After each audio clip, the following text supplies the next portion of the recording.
Okay, hello for today. Um, uh, Here we are. It's getting more surreal every week. I'm talking. I'm talking to you inside the Blade Runner 2049 car, all about futuristic in-car interfaces. So why not? So it's it's going to be interesting, and hopefully you'll enjoy what I'm going to talk about related to the first of the lectures on advanced human-machine interfaces. Okay, so today in-car interfaces.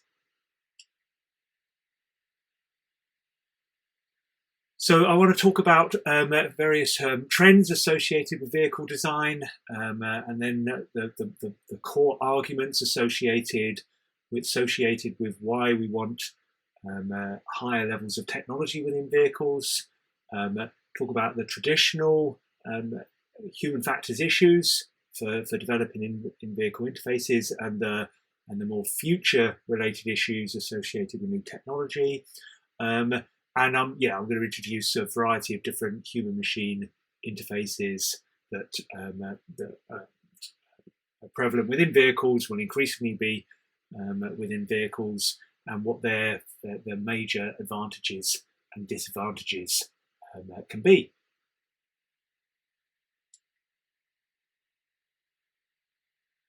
Okay, so 4 key trends in vehicle design, and this is the Audi vehicle within the iRobot film, one of my favourite films, up there with Blade Runner 2049 as well.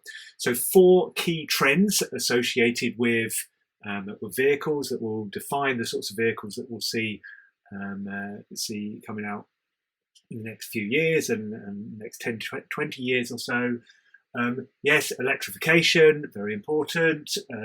Connectivity, automation, high levels of automation, and we'll talk quite a bit about that in this lecture. And the whole move away from the car as something that is owned to a shared service, so sort of more intelligent mobility services, as you move, for instance, towards sort of robo-taxi type technologies. So these are 4 key trends. And a really important way of thinking about the vehicles that will be coming out is about what's known as the levels of automation. So, myself doing a pen, I can. It's a bit tricky from in here. Come back a bit for a sec. Pen down. Okay. And come back in again to you. Okay, yeah, bro.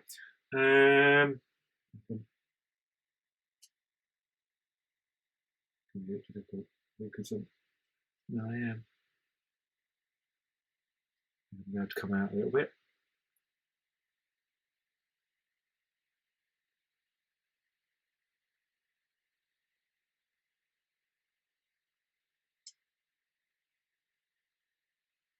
Okay, now I can point.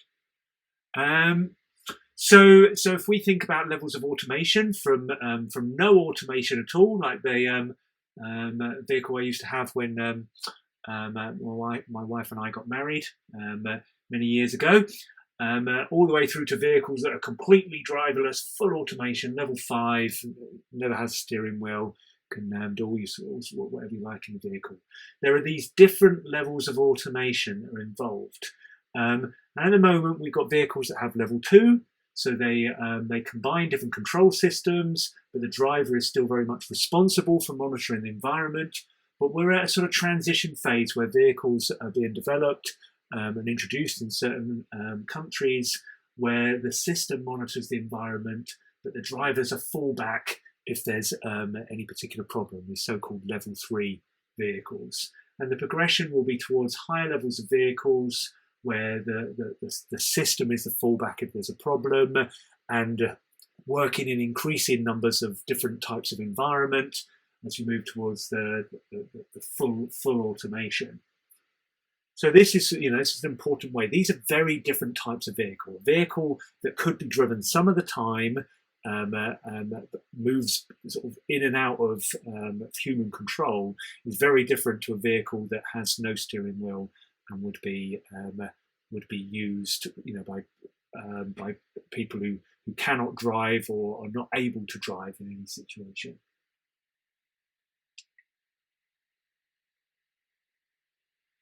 Now, the five core arguments for why we might want more technology, particularly automation technology within vehicles, essentially here. So up the top there, safety is clearly a key thing. Cars, big heavy metal objects, a lot of kinetic energy. When they hit things, they cause a lot of damage to sort of fleshy, soft humans. So this is a major issue, and there's a view that high levels of automation will ultimately remove the human from the loop, and the human is the main cause of car crashes. So safety is a big argument here. Second one here is about efficiency. So computer-driven vehicles can be more efficient than human-driven vehicles. They may be much closer to one another in platoons, and they don't have to necessarily be parked. They can move around. It makes better use of land space, so we're not having all these cars on people's driveways that are never being used. All these different things sort of are associated with efficiency. The third, this one down the bottom here, is all about comfort and about reduced stress. Driving can be quite stressful, quite emotional, and to take that away and have it within a computer-driven vehicle maybe ultimately reduce stress, where as long as there's appropriate trust. The bottom left here is all about productivity, people being able to do other things in their vehicle when rather than drive. So they may be work-related things, it may be leisure-related things, but they can make better use of their travelling time. Okay, is an argument. And the last one in the top left here is about inclusivity. So the fact that many people can't drive, or they find it more difficult to drive as they get older, they may have certain disabilities, and more people are living their older age with disability, sadly, and a key disability is obviously visual impairments. So not being able to not being able to see clearly makes it impossible to be able to drive. But a future fully automated vehicle may provide the benefits of door-to-door transportation that are not there with current modes. So inclusivity is a big argument as well.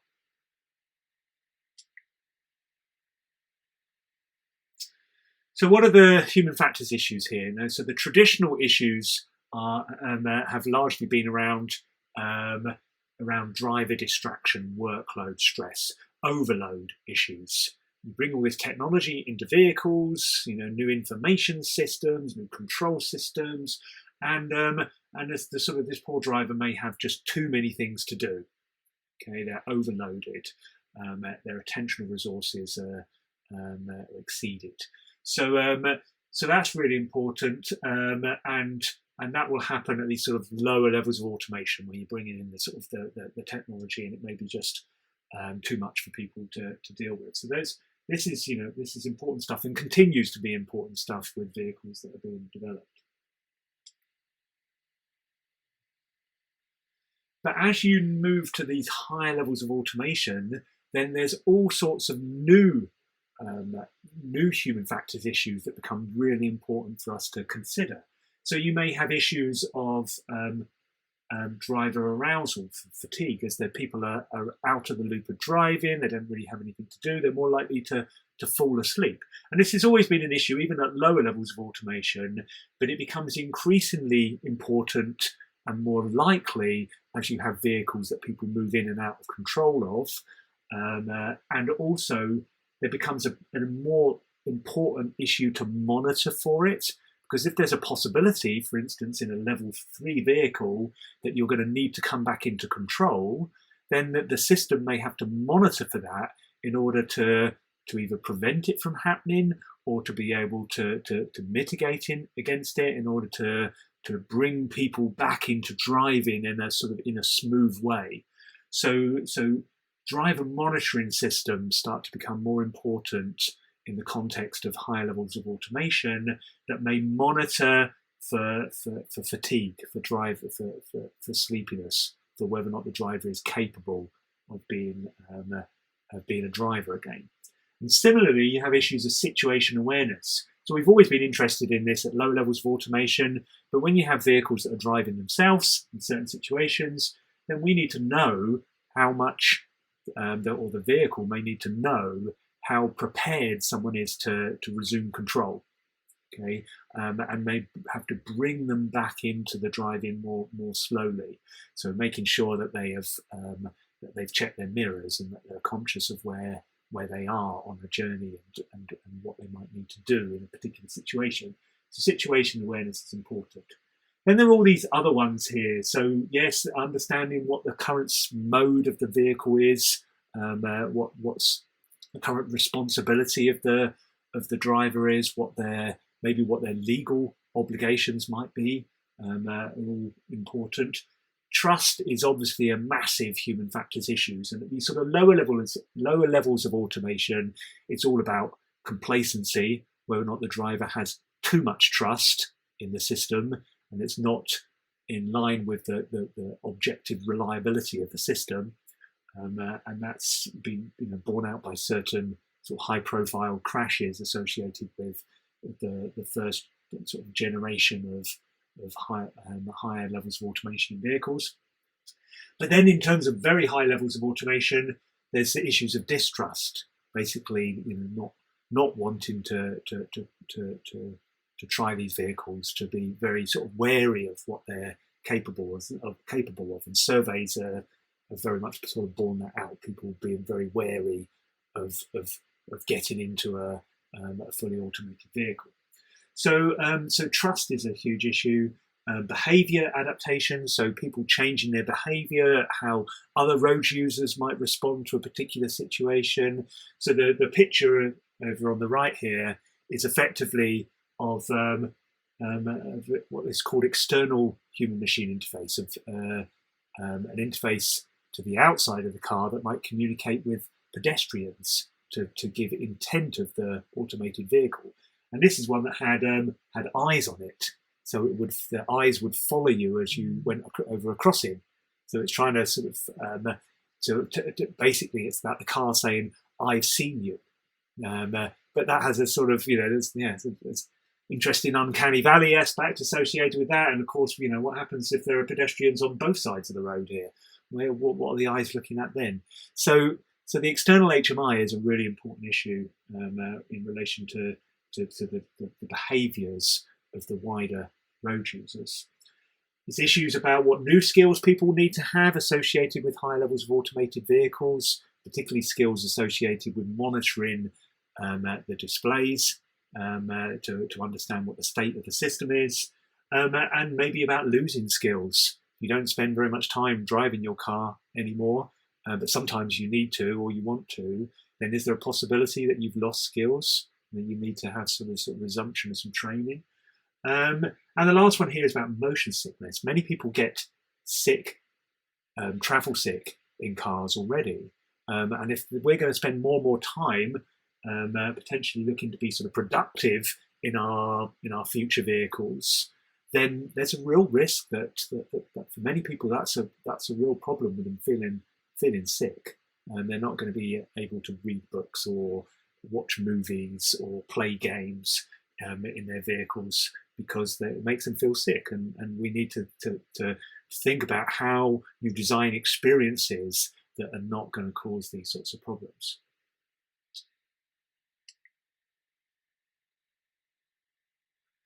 Okay, so this is a really important slide. It's putting forward effectively all the different sort of contextual issues that will influence the design of human-machine interfaces in vehicles. Okay, first one up there essentially is saying, in the driving situation, the primary task when you've got vehicles that people are driving, their primary task is safety critical and it's time critical. Okay, you don't have very much time to be able to successfully carry out these tasks. Okay, and if you do them wrong, if you make errors, then the consequences can be fatal.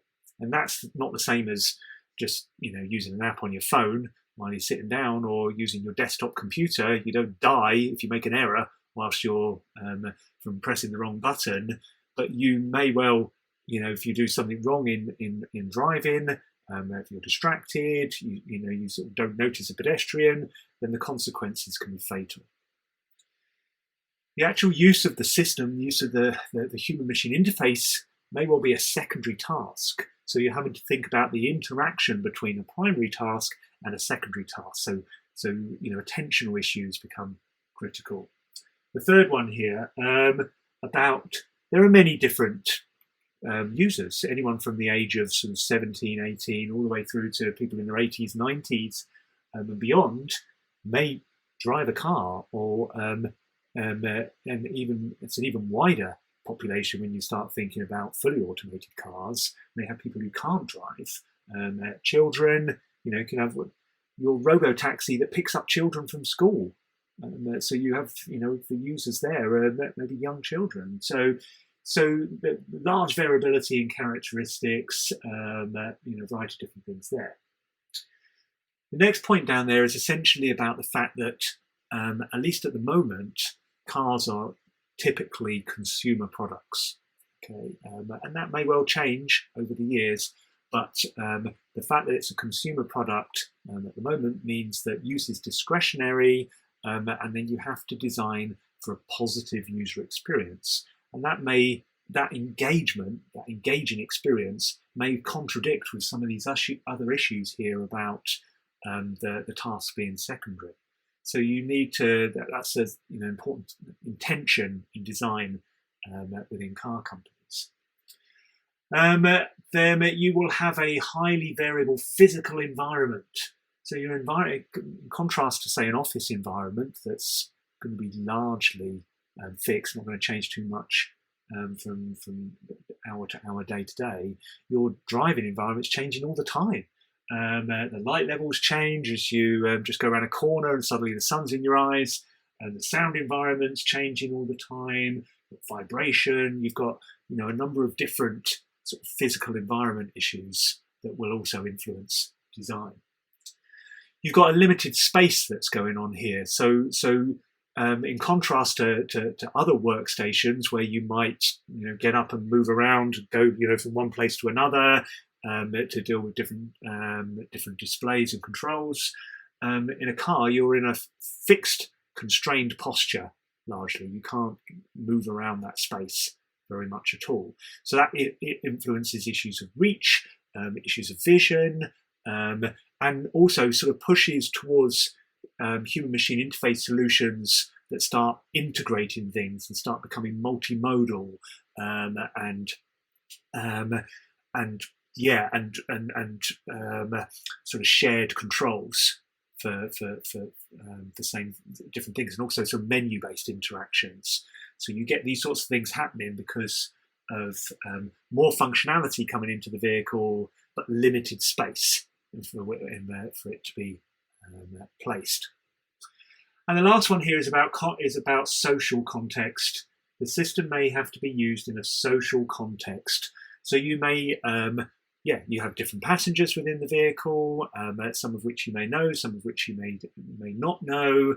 You have other road users. You have a social context in interacting with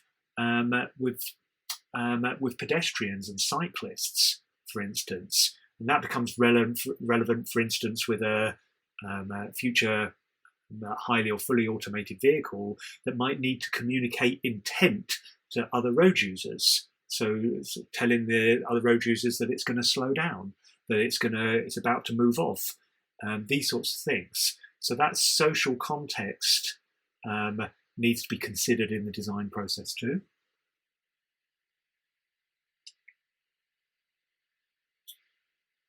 And this is just some examples of different human-machine interfaces that that are either within vehicles or are increasingly likely to be within vehicles. So if you just look up in the look up in the top left, then traditionally, as you had more functions, you had more buttons. Because you need to put in a new button for a new function. But there's been very much a move away from that in recent years towards more menu-based interactions.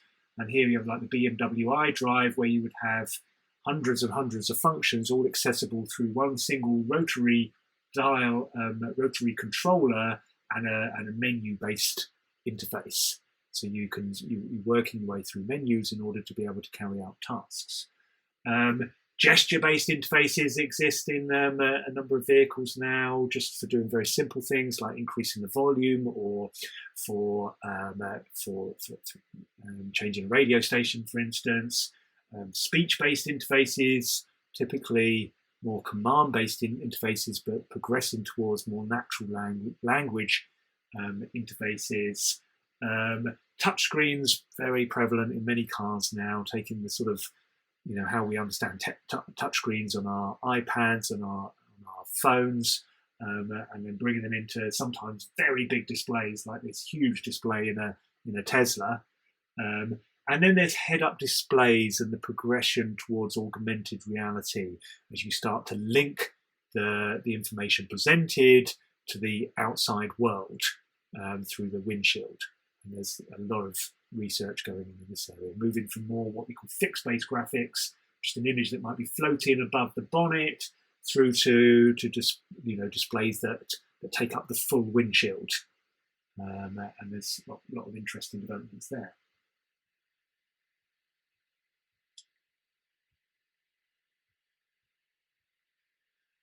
Okay, so this is just a summary of back a bit. Yeah, so this is just a summary of the advantages and disadvantages of those different interfaces. I won't read them all out. You can read those at your leisure. But there are a number of pros and cons. There is no ideal solution to a human-machine interface within a vehicle. It's and that's that explains why you'll see a number of different solutions within different vehicles, and a lot of sort of market pressure and sort of desire to develop new forms of interface as well. So you will start to see increasing use of gestures and speech and augmented reality as sort of a move away more from touchscreens, but with different sort of flavors, with different issues for different types of vehicles and different brands as well, associated with the car as a consumer product.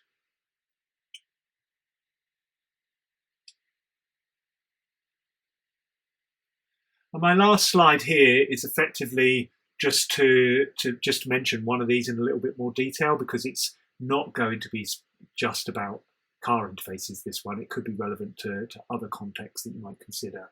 And this is about the use of head-up displays in the car context through the windshield, but it could be through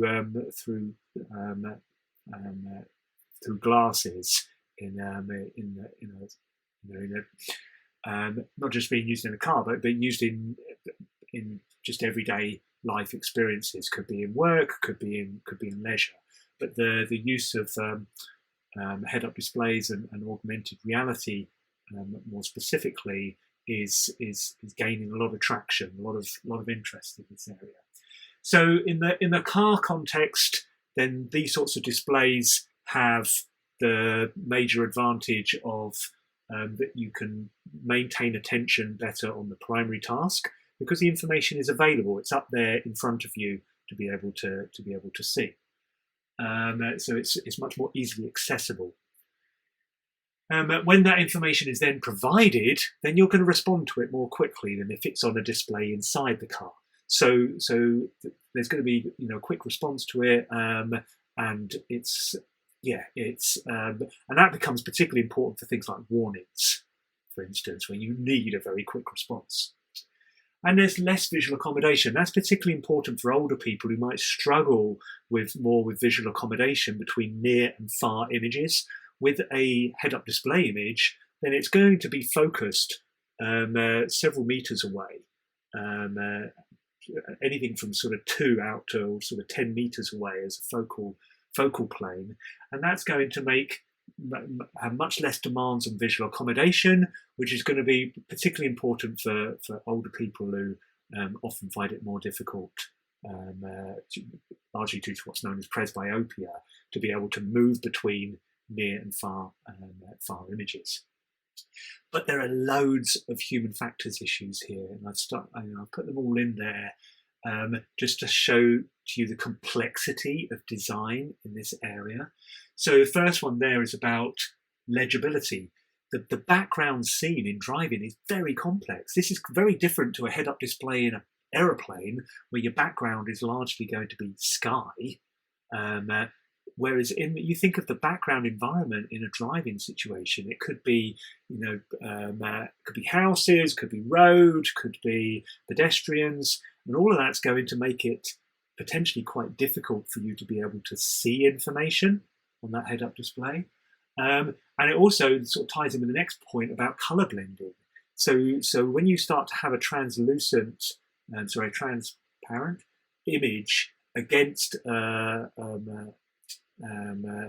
non-transparent image, an opaque image, so that the actual road scene, then you can have color blending, which will influence what color it might then be perceived as. And that's important. If you want people to think that your color is an orange, because orange might mean something for your head-up display image, then you may not be sure that people will perceive it as orange when it's against a background of green, for instance. That could change the appearance of the color. So this color blending issue is really quite significant. You've got the potential for masking. So you put stuff out there on the road scene, then that could get in the way of important things. You put like a text message that comes up on a head-up display and it's right on top of the car in front, and clearly that's not going to be a good idea. Okay, that's going to disrupt your ability to see that car. You've got this issue that's known as cognitive tunneling, which is effectively about when you start to put lots of information in one particular zone, then people will get drawn towards that information, say in a tunneling type effect, and it may mean they don't actually notice anything in their periphery anymore. And studies that we've done and others have done have shown how significant that effect is. As you put more and more things and more complex things for the driver to see on a head-up display, they are much more likely to miss things in the periphery. And that's important in driving. You think about picking up on that pedestrian that might be crossing, for instance. The information is more intrusive. With a head-down display inside the vehicle, you can choose when to look at the display. When you put information on a head-up display, it's very difficult to ignore it. Okay, so it's good in terms of you can respond quickly to it, but it's difficult to, as I said, to ignore it. So that intrusiveness may have negative reactions to people. And then you also have some interesting sort of depth perception issues with head-up displays. And that becomes particularly important for augmented reality. If you're going to, for instance, put a box round a pedestrian to highlight them, but your box is focused on a different plane to where the real pedestrian is, then that could affect where people think that pedestrian actually is.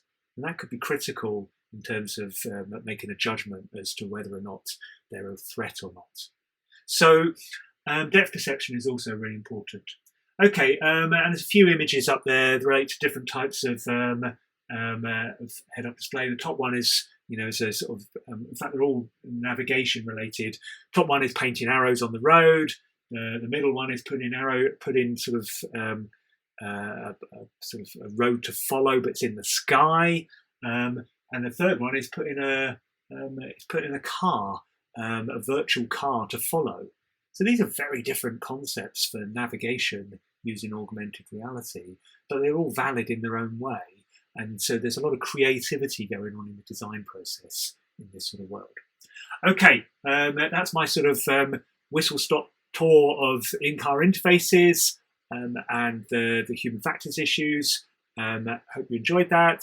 It's good fun to do. We'll talk more in Autopia soon. Okay, take care, everyone. See you then. Bye.